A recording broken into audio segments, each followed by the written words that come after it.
लड्डू इंतजार कर रहा है, लड्डू सुरक्षित रखना इंतजार कर रहा है।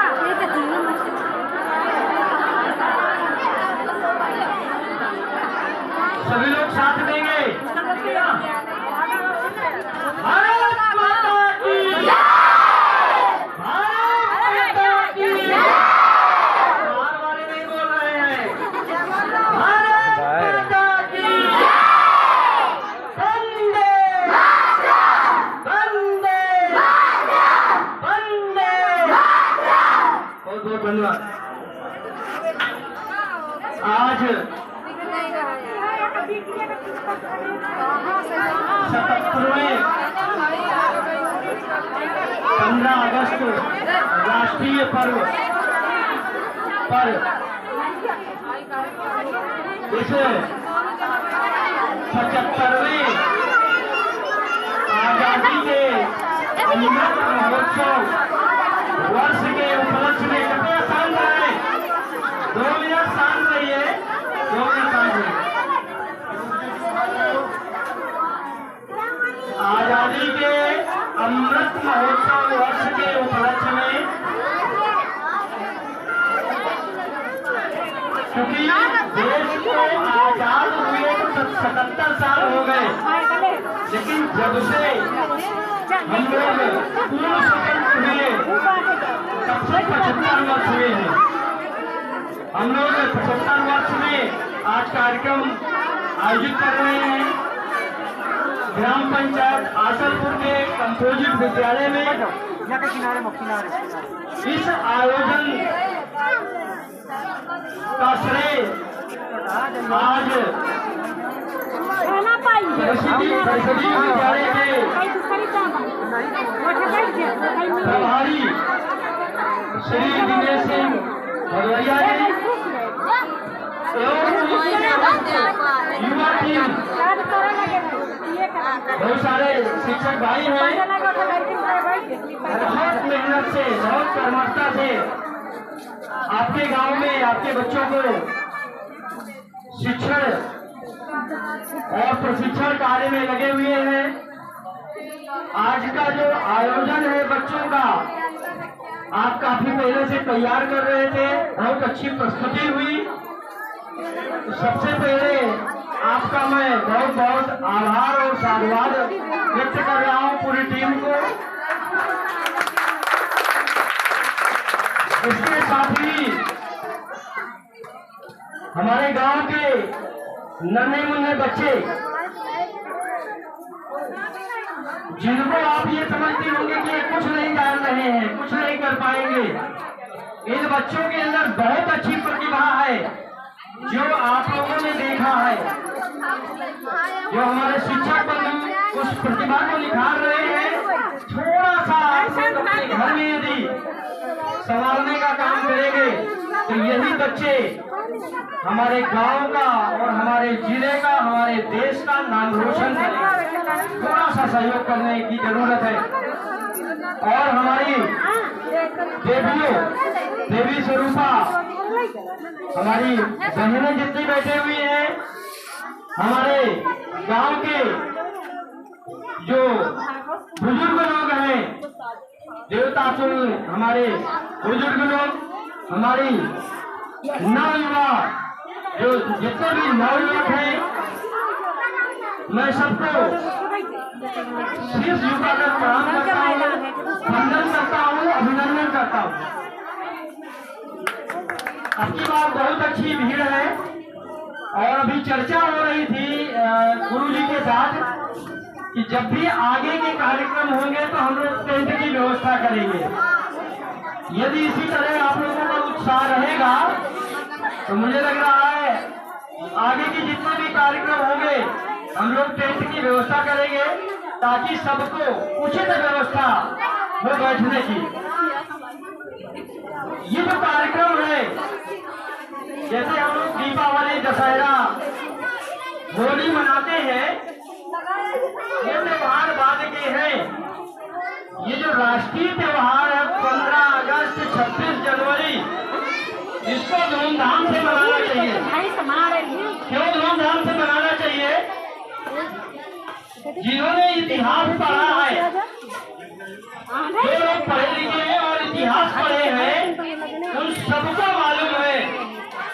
अंग्रेजों के द्वारा किस तरह हमारी बहन बेटियों को, हमारे जो उस समय परिवार के लोग थे, किस तरह सताया जाता था, किस तरह गुलामी की जंजीरों में जकड़ के रखा गया था। अपने आप से आप स्वयं कुछ निर्णय नहीं ले सकते थे, उनका हुक्म चलता था।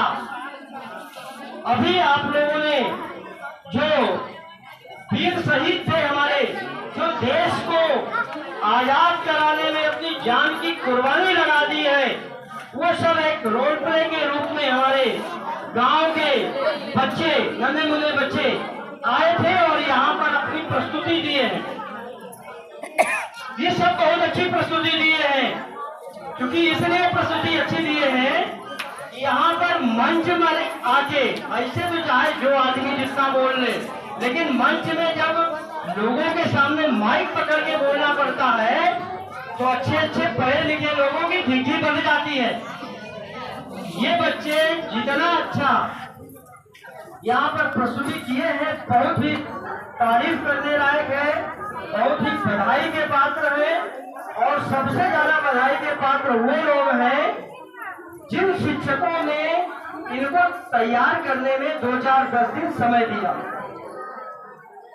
और उससे ज्यादा वो बधाई के पात्र हैं जिन माता पिता ने इन बच्चों को जन्म दिया है। और वो बधाई का पात्र गांव आसलपुर है, जिस गांव में ये बच्चे जन्म लिए हैं। तो सभी बधाई के पात्र हैं, बस बच्चों का उत्साह बढ़ाने की जरूरत है और अपने शिक्षक टीम का उत्साह बढ़ाने की जरूरत है। तो नन्हे मुन्ने बच्चों, माताओं, बहनों और भाइयों, जैसे चर्चा हो रही थी कि हम आजाद हो गए हैं, आजादी की पूरी सांस ले रहे हैं, अपने आप सब कुछ काम कर रहे हैं, लेकिन हम लोग नियम कानून से बंधे हुए हैं। और जिस नियम कानून से बंधे हुए हैं वो है हमारा संविधान। और उस संविधान को किसने बनाया है? डॉक्टर भीमराव अंबेडकर जी ने। यदि आप लोग डॉक्टर भीमराव अंबेडकर जी को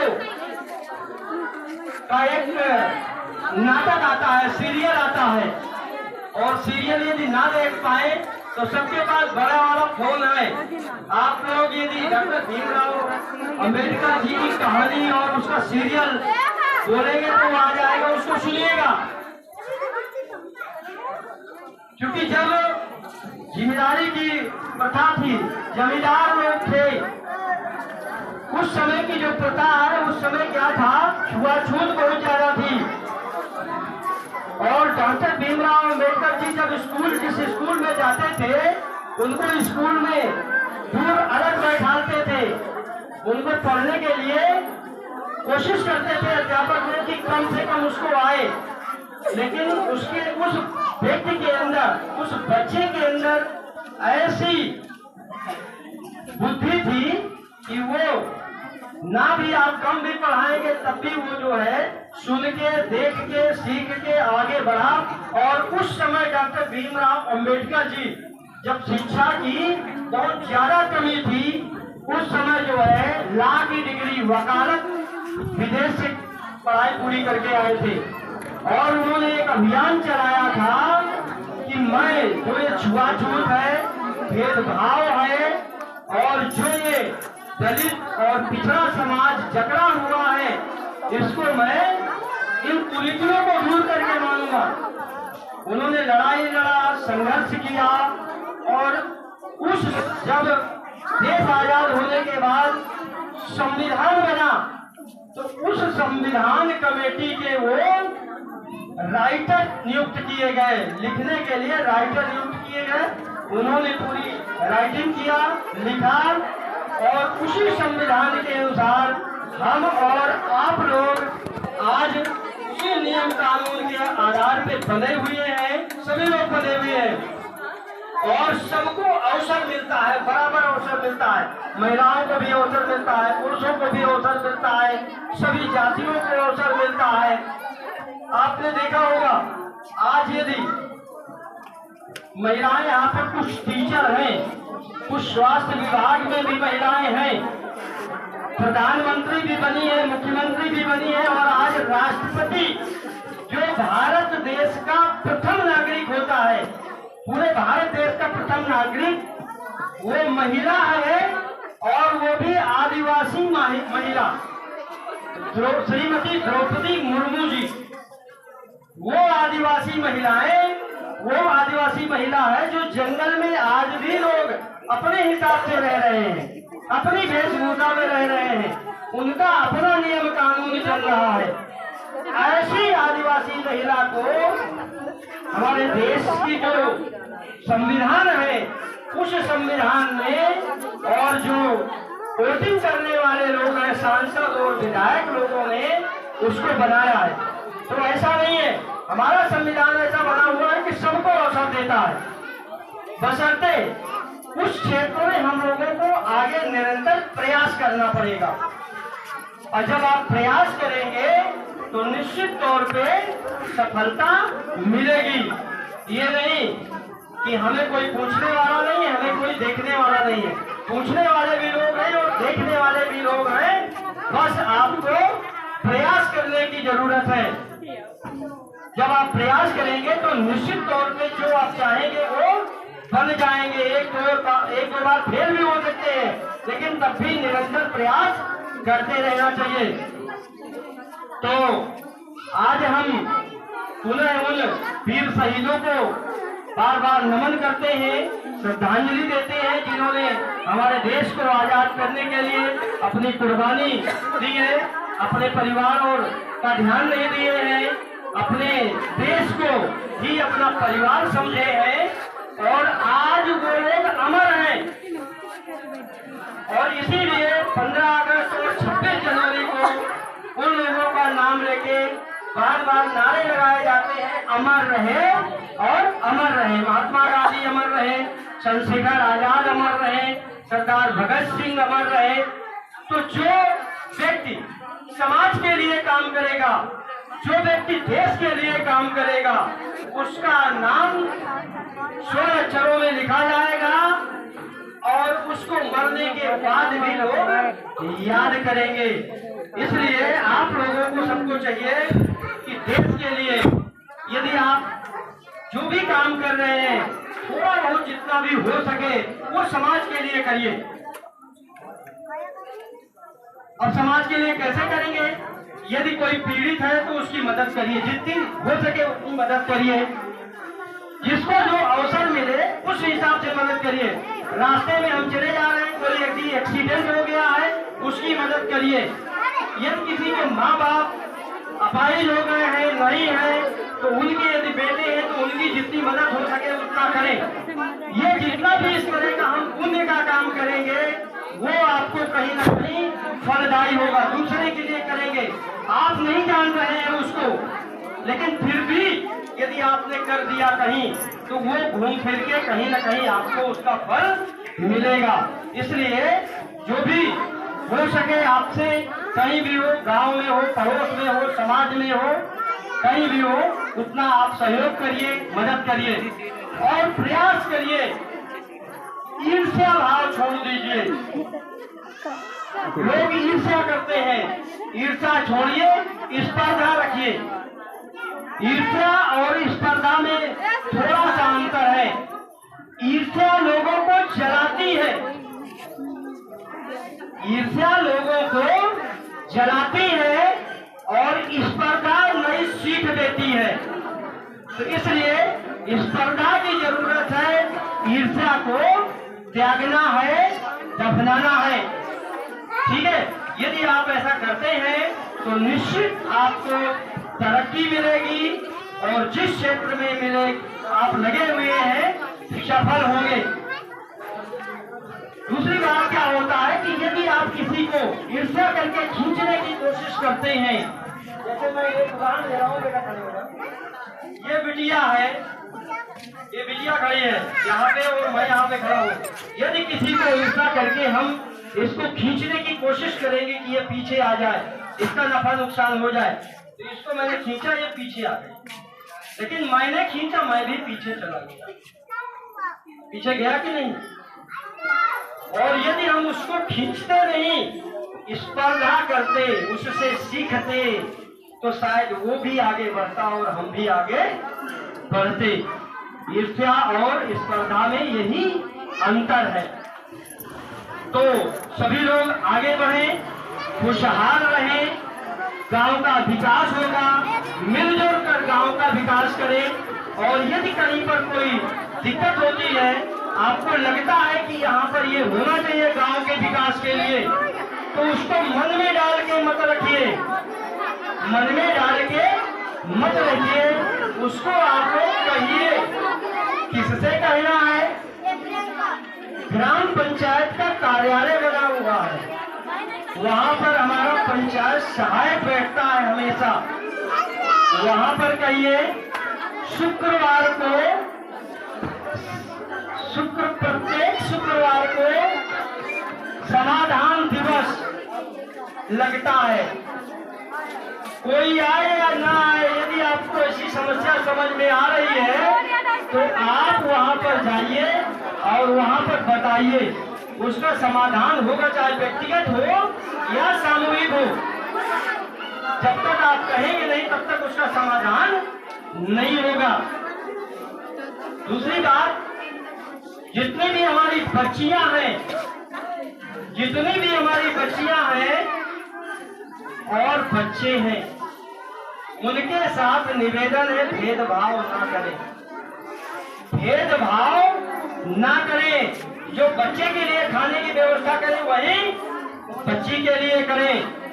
बच्ची यदि पढ़ना चाहती है तो जितना भी पढ़ना चाहे उसको पढ़ाइए, क्योंकि बच्चे के लिए लोग ज्यादा ध्यान देते हैं और बच्ची के लिए कम ध्यान देते हैं। बच्चियां हमारी हर क्षेत्र में निकल रही है आगे, लेकिन बच्चे नहीं निकल पा रहे हैं। दिमाग आप लोग बच्चों में ज्यादा लगाए बैठे हो। बच्चे और बच्ची दोनों बराबर हैं। यदि हमारे बच्चा नहीं है और बच्ची है और हमने उसकी शादी कर दिया है तो वो लड़का भी आ जाएगा यहीं और लड़की तो है ही है कि नहीं? और वो बराबर परवरिश करेंगे।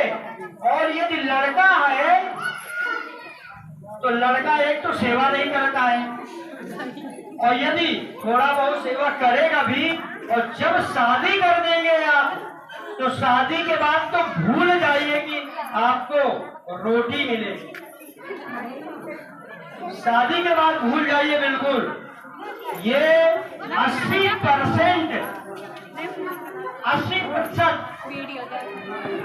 ये माहौल चल रहा है, अपने गांव में देख लीजिएगा और बाहर तो हम देख ही रहे हैं। तो इसलिए जो बच्चे हैं या बच्चियां हैं उनको संस्कारवान बनाइए। और जो बहुरिया बैठी है, सबसे पहले तो बहू अपने सास और ससुर का ध्यान दे, और यदि अपने सास ससुर का आप ध्यान दोगे तो निश्चित तौर पे आने वाली जो पीढ़ी है, आपके बच्चे, वो भी बहू आपको सेवा करेगी और रोटी देगी, पानी देगी।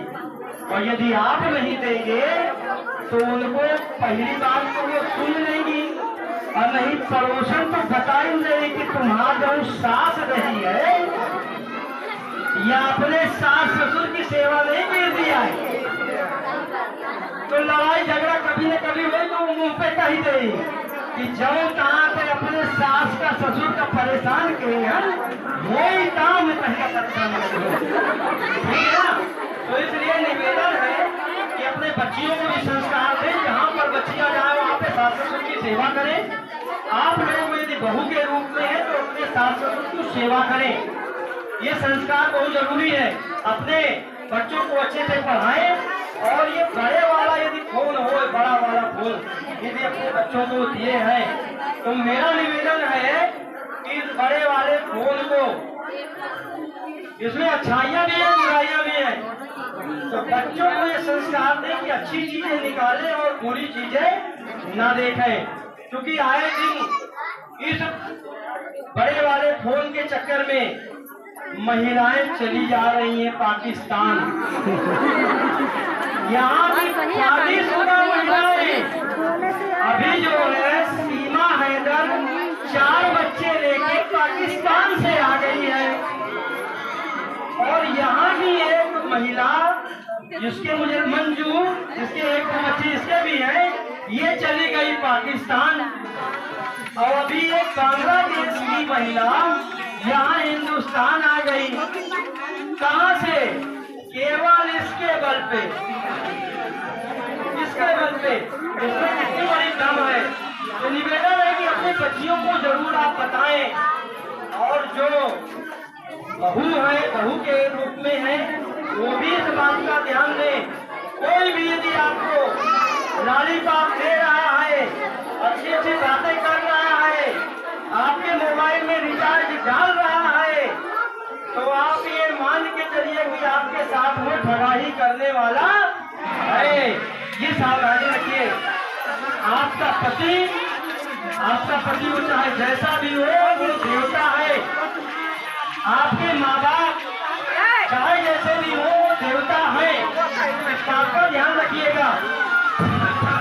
तो लंबी वार्ता हो गई। आज राष्ट्रीय पर्व में अमृत वर्ष के उपलक्ष्य में अपने वीर शहीदों को याद करते हुए, नमन करते हुए, पुनः वंदन करते हैं, अभिनंदन करते हैं। और बच्चों को पुनः बहुत बहुत बधाई, जिन्होंने अच्छी प्रस्तुति किया है। और आप सभी माताओं बहनों को, भाइयों को, नौजवानों को और बुजुर्गों को बहुत बहुत धन्यवाद, आभार कि आप लोग यहाँ पर आए और कार्यक्रम में सहयोग किया। कार्यक्रम को आपने देखा, सुना। और विद्यालय की पूरी टीम को बहुत बहुत बधाई। बहुत अच्छा रोचक कार्यक्रम रहा। पुनः बहुत बहुत धन्यवाद। अभी कोई लोग उठेंगे नहीं।